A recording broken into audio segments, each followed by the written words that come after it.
Drummer Ted Poor discusses his new album, You Already Know, and gives us a solo drumming demo. Plus, we talk to him about his stint with singer-songwriter Andrew Byrd and his position in the stage band for NPR's Live From Here. All that and more in today's episode. I am your host, Brian Zimmerman. This is the Jazziz Happy Hour.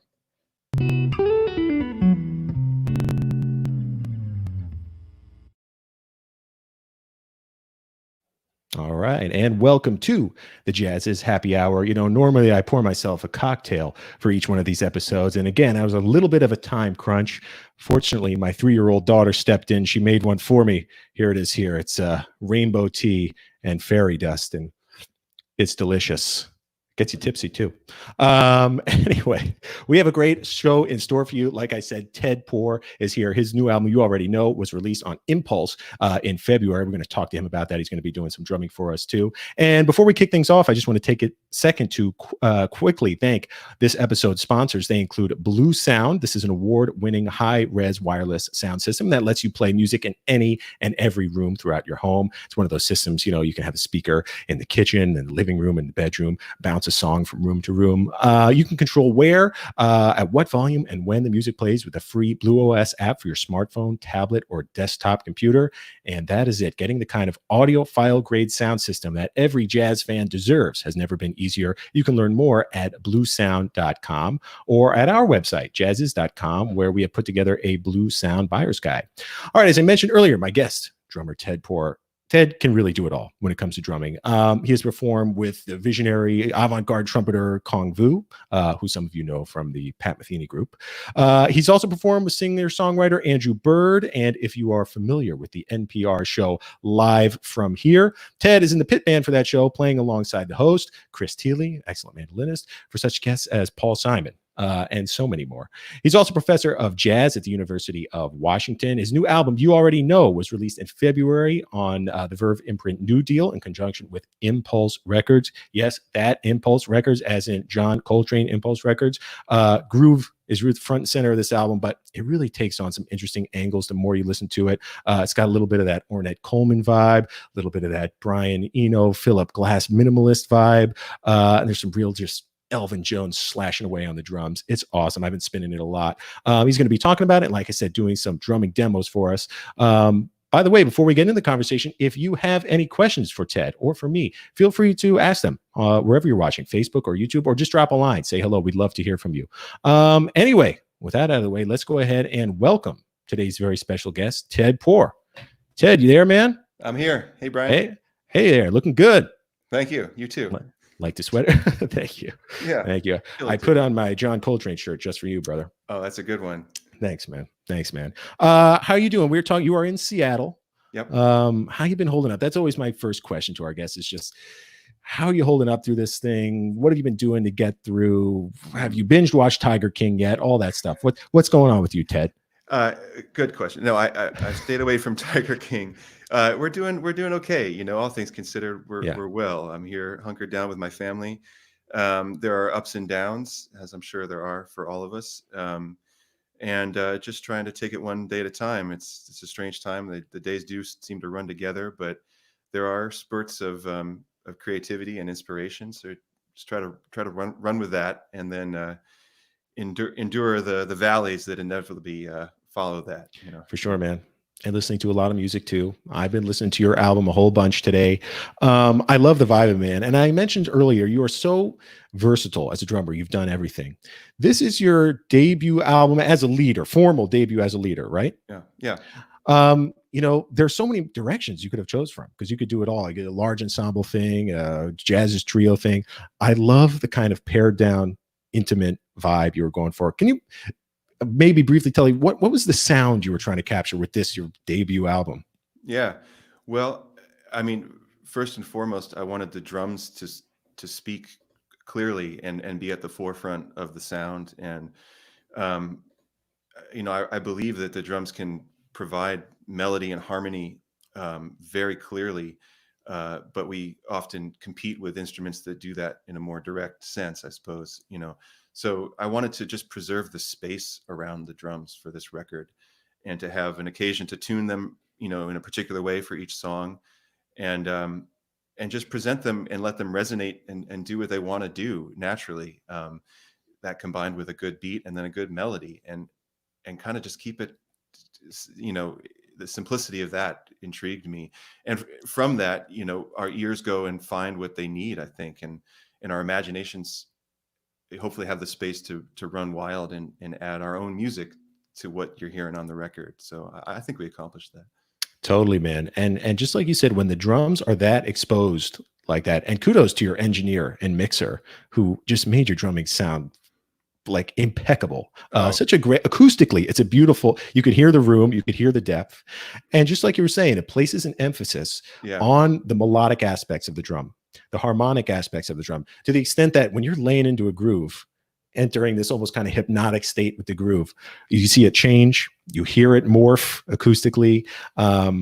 Yeah, man, it was a really great album in terms of compositions, because this is freely improvised to an extent.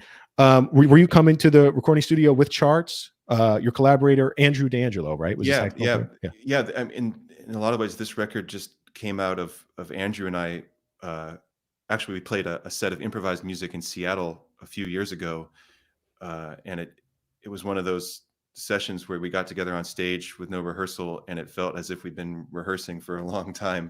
The music was that clear, and that's how Andrew plays. He's so melodic and so compositional in his improvising. Yeah. And so I really wanted to follow through on that. And I was passing through New York and called him up, and we went into the studio the day before we sort of rehearsed, which was just hanging out at his apartment. And I brought some compositions, just simple, real lead sheet, a melody, and I would have a drum beat, and he contributed 3 beautiful compositions to the record as well. And really the thing that was improvised was the arrangement, the sort of the form of the songs. How to end, we didn't ever talk about that. It just seemed like, well, the song needs to end, and we were on the same page every step of the way there. And I couldn't agree more with the tone and the way that this was recorded. So I just wanted to give a shout out to Andy Taub at Brooklyn Recording, who engineered the first sessions, and then Joseph Lorge at Sound City, where we did the overdubs with Blake Mills producing, was phenomenal. And David Boucher mixed it, good friend in LA. So, those 3 gentlemen are often behind the scenes, but boy, I feel like they're part of the band. 100%. This album sounds great. Aside from the playing, which is brilliant, it sounds great, man. It recalls to mind, just like you say in your conversations with Andrew Dangelo, alto saxophonist, some of the early music of Ornette Coleman. And it's similar in that, it was freely improvised, loosely constructed, but not totally without melody. I mean, some of those melodies from, Lonely Woman or stuff are just so beautiful. And it reminded me of some of those early groups at Ornette with the great Billy Higgins on drums. Was he an influence? A huge influence. And particularly in the last, I don't know, maybe 10 years, he's someone that, he didn't, his drumming was never full of, I don't know, fireworks and flashy displays. So right. His contribution in some ways was more understated from the public's perspective, but the more I listen to him, it's some of the deepest, most masterful playing. And to me, where I'm at right now, the priorities are in order. The sound is beautiful, and the feel is so special with every beat that he conjures, And if you have those things, you really don't need to do anything else. And so that was a huge inspiration for me, is to, like, if you can believe in those elements, you get a good blend, a good sound with your instrument, and you come up with a special beat, and you can maintain a feel. Like, I just doubled down on that idea with this record. Like, just let that be, Right on, man. No, and you could totally hear it, because I think one misconception about Ornette's music, or free jazz in general, the drummer's just going to be doing whatever he wants. The saxophone player's going to do whatever she wants. And it's, it's just everybody doing. But, you and Billy absolutely prove otherwise, because you can just see the beauty in sinking into a groove, letting it go where it takes you, seeing how, your sparring partner reacts to it. This is a great, for those maybe curious, hey, I want to try some free improv, more avant creative stuff. Ted, your album is an excellent entryway into that. It's really great, man. Oh, thank you. I think that, one thing we're talking about is like the parameter, right? Actually, the limitations. And you talk about free music, that can be daunting, because you could literally do anything. Right. You could bark like a dog. Right. Why not? So with People the have. limitation, yeah, they have, and sometimes it worked. Yeah. Limitation of playing just a groove and staying within the language of a groove, then all of the subtle elements are suddenly that much more important, and you can use those subtleties to great effect without doing anything really overt. And I find that really interesting and exciting to play with. Absolutely, man. Well, hey, people can see there's the hi-hat behind you. You've got sticks in your hands. You are sitting at a kit, and I'm sure people are dying to hear you play, man. I know I am. I understand you prepared something to kind of start us off with. Well, yeah. Talking about beats and personal beats, I'll play a little piece based around the beat for Only You, which is the second track on the record. And my friend Tyler Chester said it to me. It really kind of unlocked some confidence for me with this. He said, "Man, you did it. You played four beats in 4/4 in your own way." And I took that as a great compliment and gave me confidence to continue bearing down on this beat. So this is a little improv based on Only You.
Yeah, man.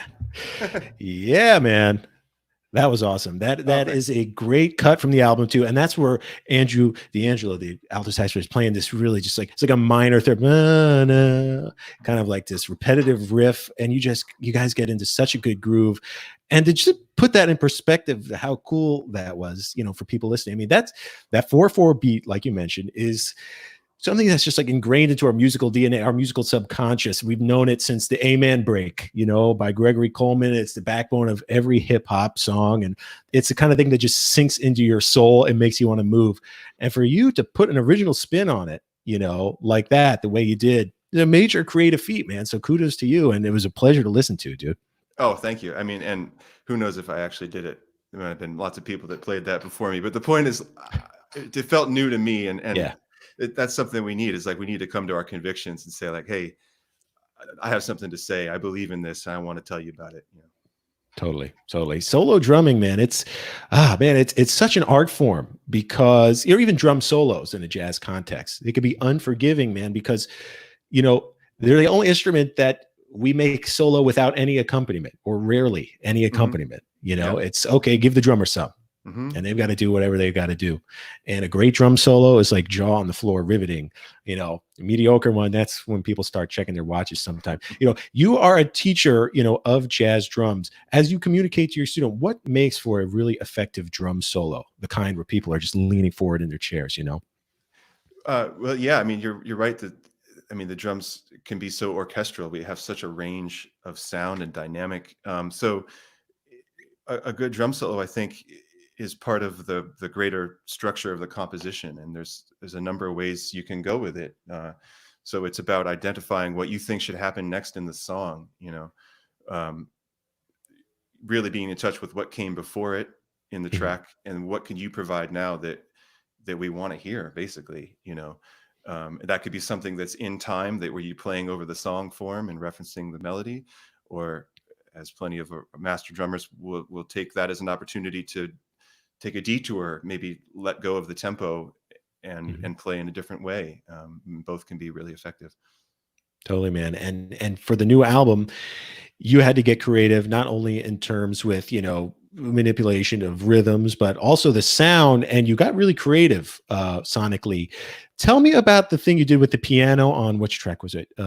New Wonder, with a reverb of the piano? Yeah. What was that? That was a fun experience. It sort of came about when Blake Mills and I were sitting down preparing to plan the overdub sessions. We knew we wanted to add some elements to the duets to help illuminate parts of the compositions.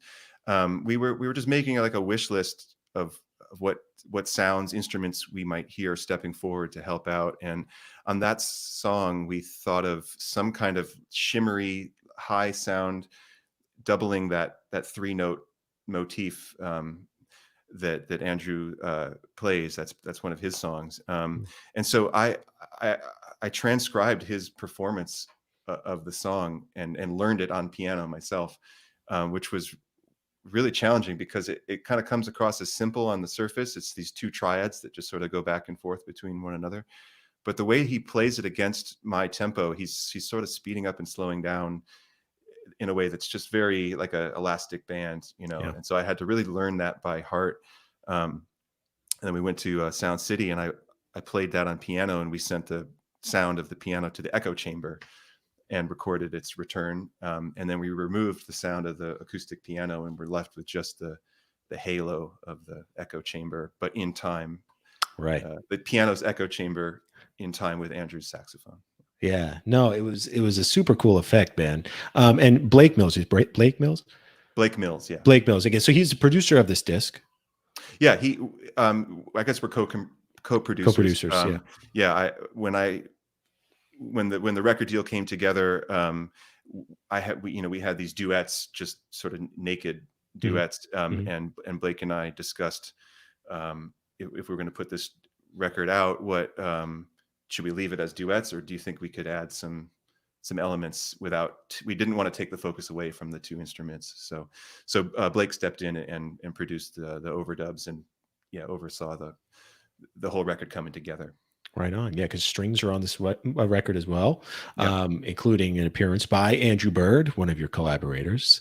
Yeah, and you're doing some really creative stuff. I mean, Blake is coming in and punching in your kick drum, so it sounds like your kick drum is like, has a melodic overtone or something like that. And you also do something really cool on the tune "To Rome," where, just like you said, you're kind of harnessing the drums' melodic potentials, and I'm Yeah. wondering if you could demo that a little bit.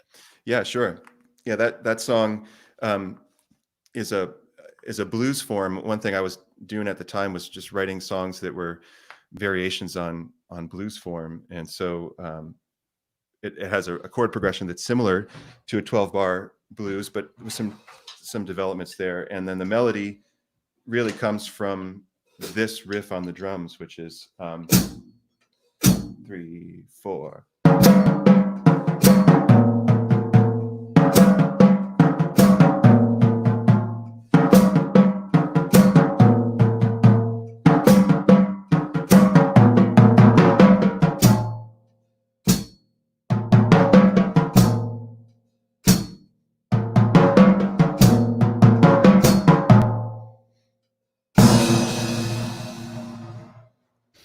Yeah. That's the main theme, so it's coming up with a form that uses those two ideas in different orders and then combining that with the chords. Are there drummers you could think historically who have just really tapped into the melodic potential of the drum just so well? People you admire? Well, Max Roach comes right to mind. Even in a more bebop setting with, say, Charlie Parker, it's so melodic in the sense that he's sort of a puppet master. When he goes high and when he goes low, it's always so compelling and often surprising. And then, of course, some of his solo work is very orchestral, and the drums are tuned just so beautifully, and they all speak clearly, and they all are part of one statement. Billy Hart is another drummer who comes to mind, who's tuning, like his concept of tuning on the kit is so focused and so personal. We had him at the University of Washington a number of years ago, and there was one moment that I'll always remember. All of us drummers, the students, myself included, and Billy, we were playing in a trio or quartet setting, and the drummers were all sort of rotating through, passing the stick off in real time. Yeah. And so we all sat down at Billy's kit and in the way that he had tuned it, and it's like everybody got an electric shock when they touched the drums because they're just so alive with his concept, and made everybody sound better. So you realize, that's why Billy sounds this way, is because it's like, but I mean, there's plenty more reasons why, but I mean, and for people who are watching and maybe don't know, I'd like to get into a little bit of like pop jazz theory, pop jazz technique, but a drummer has to tune the drums to certain pitches, to certain frequencies. And, I mean, Ted, I'm sure you could explain this better than I could. It affects, I guess, the way that you would approach the kit during any one song. Yeah, and the challenge is, because you're talking about maybe lots of different types of music, so you have to identify what sound you need for the given situation, and how to tune and treat your drums. And when I say treat your drums, like how do you muffle them with cloth or other techniques to make them dry and short sounded, or do you need a sound that's long and resonant? And if it's long and resonant, what register do you want the drums to speak in relative to the other instruments on the bandstand? And so it's about really trying to use your imagination to conceive of a complete sound for the band, and then cultivate that tone on your instrument. Yeah, man. Ted, I want to ask you about some of your early collaborations in a bit. First, I just want to take another quick minute to thank some sponsors here. So thank you to Mac Avenue Records. They've been putting us on the road to great music for more than 20 years now. To start spinning some of their stuff right now, check out the new Jimmy Green album. It's called While Looking Up, or maybe the new Tower Power record, if that's your thing. It's certainly my thing. That's called Step Up. Both are available right now. To order them, check out macavenue.com. And thanks also to Smoke Sessions Records, a label based out of Manhattan, where they also have have a club. Their latest album is The Intangible In Between from pianist Orrin Evans and the Captain Black Big Band. Orrin, as I mentioned, is a great pianist. He's also the newest member of the Bad Plus, that jazz trio. This is his signature big band, though, and his writing for big band is just phenomenal. To hear it for yourself, visit smokesessionsrecords.com. That's where you would pick up your copy. Anyway, Ted, yeah, I know, you studied, you were an Eastman guy, right? Eastman School of Music. You're from Rochester, decided to stay there for school. Jazz was always, your background. But were you also in a hard rock band? I've heard something about Jersey band. What? Yeah. We coined our own genre, which was lungcore. it was kind of. I have to know more. Please explain. Well, I'd be happy to. It's sort of like heavy metal, but the front line was trumpet, 2 tenor saxes, and baritone saxophone. Nice, man. Plus guitar, bass, and drums. And the trumpet player, Brent Madsen, doubled as a screamer. He was very gifted heavy metal screamer. Nice. Yeah. Nice. So I don't know. Yeah. The influences were like the Swedish band Meshuggah. Yeah. John Zorn, Led Zeppelin. We wrote it was a lot of intricate kind of original lungcore music. Lungcore. I love it. No, it sounds hip, man. And we met you. You are based in Seattle now, but you came up cutting your teeth on the New York scene. We've had cats on the show that were in New York in the 50s and 60s and the 70s, during the loft period of 7th Avenue South. But you were really there kind of, would have been the 90s, right? No, I showed up the fall of 2003, right after I graduated from Eastman, and I was there for 10 years. Yeah. Nice, man. And so what was the scene like early 2000s? What were the clubs? What were the spots? Yeah. Who were some of the heavy cats that were? Well, let's see. My entry point to I had a good stroke of luck in that the great guitarist Ben Monder had come up to Eastman. Oh, sure. My junior year, so 2002. And I was a real fan of his records and his music. And a fan of Jim Black, who was playing drums on those records.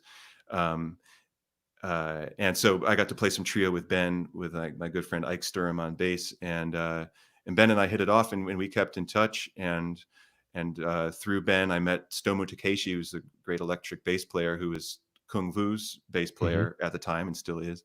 And Stomu recommended me to Kung. So as I was moving to New York, I had sort of joined Ben Monder's band and Kung's band as well.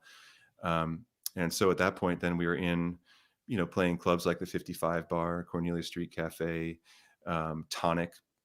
We had a few years left before real estate devoured that block in the Lower East Side. The Knitting Factory, similar situation there. Clubs like the Jazz Standard, and then eventually was playing with Kurt Rosenwinkel, the guitarist, and we played the Village Vanguard a couple times. Still probably my favorite jazz club. Oh, mine too, man. And, I hope that, that one makes it through. I hope they all make it through. But that's just, such a part of the New York jazz scene. I'm really pulling for it. But I hear they are going to start doing some virtual concerts, so hopefully we'll be able to tune into that. Yeah, you were on the record that Kung Vu did. It was Kung Vu meets Pat Metheny, right? Yeah. Was that your first time playing with Pat? Let's see. I'm trying to remember the timeline. I feel like I had gotten together with Pat to play at his apartment once or twice before. Around that time was when I started. It was the first time I played music with Pat, and then in the studio was the first sort of formal time we played together. Yeah, that was amazing experience. I was going to say, I know it was a really special thing for Kung because Kung's time in the Pat Metheny group was really important to him, and but in some ways a very different musical situation than his own bands. And so for Kung to have his long-standing trio with me and Stomu kind of welcome Pat into our world and see what Pat did and how he reacted was really fun. Yeah. Were you just kind of riveted by Pat's ability to do Pat's thing? I mean, he's one of those musicians that always sounds like themselves with one note, I remember really actually going back several years before that, we also played some shows and did a record with Bill Frisell, and that one did freak me out playing with Bill. His sound, having that come from the amp right next to me. I was inexperienced to a degree in that sense, because I had to really, it took a while to collect myself. You've heard it in your headphones. You've Yeah, heard it in yeah. your speakers. You're like, oh man, now it's coming right And next then to me. then to come back and it's like, again, like come to your convictions and say, okay, I'm going to play with you now, Bill, and we're going to go here. Yeah, man. It was scary, but you have Yeah. to, you either come to that, rise to that challenge, or you quit, I guess. Yeah, totally, man. Well, we're glad you rose to the challenge.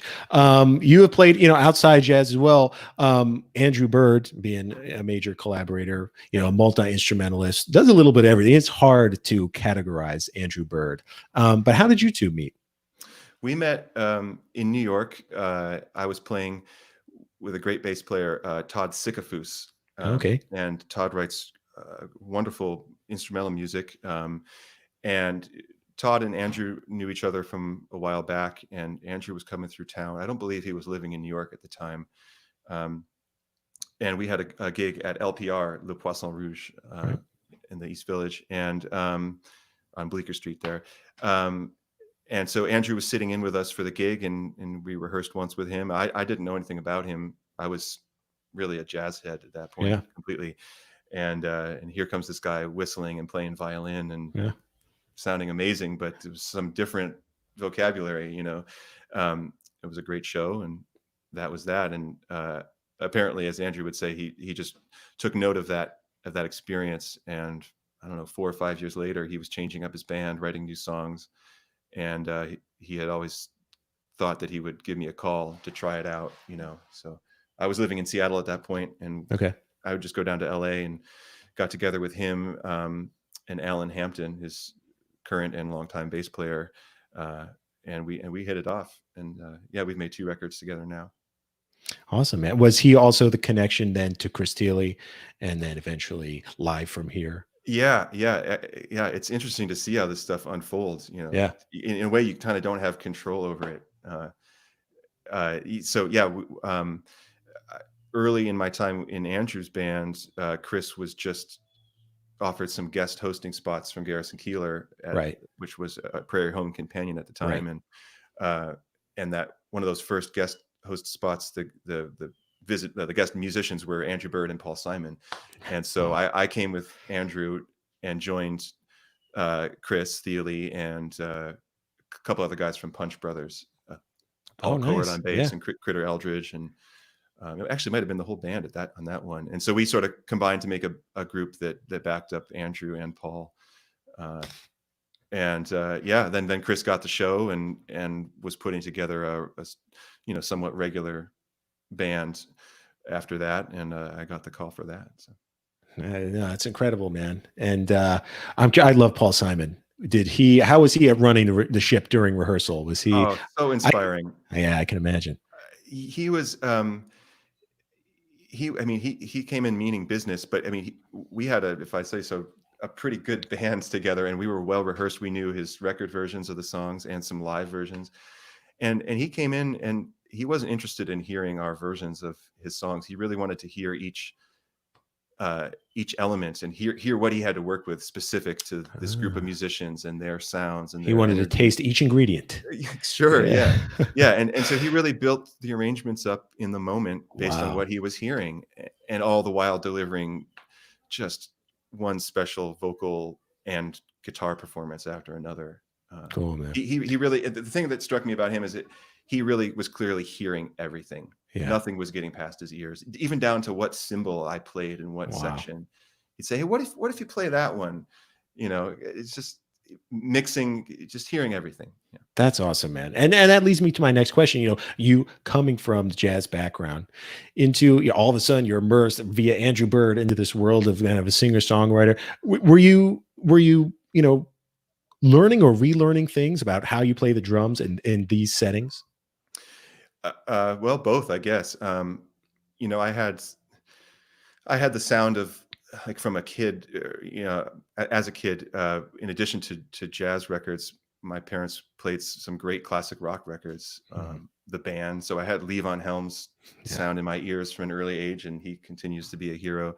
The Allman Brothers, early Jackson Brown records with Jim Keltner on drums, maybe. but like I said, I really was in the jazz and avant-garde jazz world, and a lot of my work demanded that sensibility. So it was sort of quickly learning what my job was in this situation, which I've in hindsight come to really appreciate. And that job being to just support a great vocalist, Yeah. set the feel of the song so that they can sing in a way that's comfortable and natural and compelling and connected to the moment. Simple as that, but it's really hard. I know. So I might play the same beat night after night with Andrew, but it's not the same beat in the sense that every night's different, and we're trying to find that sweet spot of the feel and the sound and the blend of the new room. And I love how that challenge feeds back into my jazz playing, because that actually is the job, in so many ways. So totally, man. And some drummers lose sight of that, and so it's an important lesson. Hey, man, I would love if I have one more question for you, but it'd be great if you got one more tune in you or one more beat in you that we can sure kind of close things out with. Here's a beat that appears twice on the record. It's the beat that comes in the middle of To Rome, and it's also the beat that I ended up playing for Andrew's song New Wonder. Let's see if I can give you a little better view of the drums here. Okay. Perfect. Yeah. All right.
Yeah, man.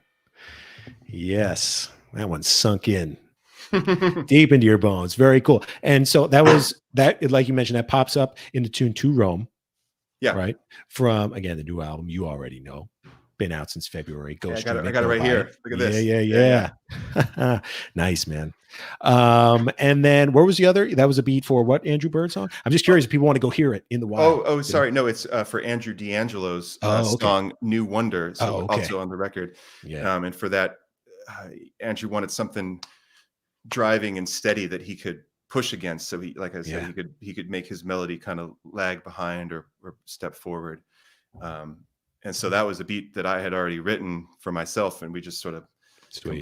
combined the two, and it really worked. Yeah. Awesome, man. Well, I mentioned I had one more question. I'm going to save it though, because we do have some questions from Facebook, people watching on Facebook. Well, so we could pull those up now. And Jeff, if we let's see, what do people? Michael Phillips wants to know: would you include Brian Blade as someone who plays melodically? Absolutely. Yeah. Without a doubt. Yeah. Have you played with Brian Blade? Any double drummer stuff? No, I never have. I've never had the opportunity to meet him. I would love that though. Oh yeah, he's a great guy. I've seen him a number of times. He comes down a lot to the Ground Up Festival down here in Miami. Sure. And yeah, I would absolutely lump him, just like you said, Ted, in the group of melodic players. Jeff, I understand there's another question. Ted, what advice would you give to other drummers who want to become composers? Good question. Well, yeah, I mean, composing is really its own art form and challenge, but it depends on the type of music you want to write. But you have to learn, the fundamentals of melody and harmony. So studying, here's a good way to start. Perhaps is to pick a song that you really love, and it really could be any genre or style that you're going for, and try to get to know that song inside and out. Learn what makes it work. Learn the melody, learn the chords, learn the form of the song, and maybe then try to start writing your own embellishments to that. Use that, steal from it. Try to improve it. Yeah. or maybe you want to write a song that's very much based on the elements that are in that song that you love, and do that with another song, and then you go from there, while again studying the fundamentals of what makes music come together. Oh, man. Good advice. I had a question, because we mentioned the album is out now on Impulse Records. Impulse Records, man, the Impulse Records. Was that was through your producer Blake, or how did you come to Impulse Records? Yeah, it was through that community. Yeah. It kind of came together naturally, if I really think about it. Blake, who is signed to Verve, he's just starting his own imprint called New Deal, and so Blake is the one who actually signed me to Verve. So I'm a member of the New Deal family there. But as we were talking about, putting this record out, everybody kind of felt like it was an Impulse record, and Totally. So we kind of put it under the umbrella of that imprint. Right on, man. And yeah, wow, it couldn't be more of a privilege to be a part of that family. And I really take it as a serious challenge to step up and Totally, do my man. part. And that brings me to my final question. I urge everyone to go spin this record right now. You already know, Ted Poor on Impulse. You could stream it, but buy it. Now's the time. Buy the vinyl. That was looking nice, Ted. They did put it on the great record. job. Yeah, put it on the record player. Really kind of just lose yourself in the music. But okay, when they're done with You Already Know, do you have any other Impulse albums in like your speed dial that you just like, your favorite Impulse albums? Well, one of my label mates, Shabaka Hutchings, is making some amazing music. Yeah. With the Comet Is Coming, and also Sons of Kemet. So check out his records; they're really special. And a record that just had a birthday recently, Out of the Afternoon, Roy Haynes, and the recently late Henry Grimes on bass, with Rashawn Roland Kirk on reeds and Tommy Flanagan on piano. That's an astounding record, and that's currently right there on speed dial. Right on, man. Good recommendations. Ted, this has been an absolute pleasure. Thank you so much for joining me, for playing. The new record, like I mentioned, is beautiful. I urge listeners, go check it out. It is awesome. Thank you so much, Brian. Appreciate it. Awesome. I will see you backstage. I'm going to sign off for people Okay. watching, but really appreciate it, man. All right. Take care. Take care, everyone. Thanks. Bye. Bye. All right. Yeah. New record by Ted Poor. You already know, out now. Go stream it. Go buy it. Go check it out. It is awesome. Thank you to Ted for chatting with me today. And just some quick programming notes coming up on the happy hour this week. We are going to be joined by Mark Stryker, journalist out of Detroit who is an expert on all things jazz Detroit, who's going to be walking us through some seminal moments of Detroit jazz history and possibly playing a few tunes as well. We're also going to be talking with Linda Pearl. She's a jazz vocalist, just has a new record out. You may know her, though, as Fonzie's girlfriend from Happy Days or Pam's mom from The Office, but she's going to be stopping by the happy hour as well.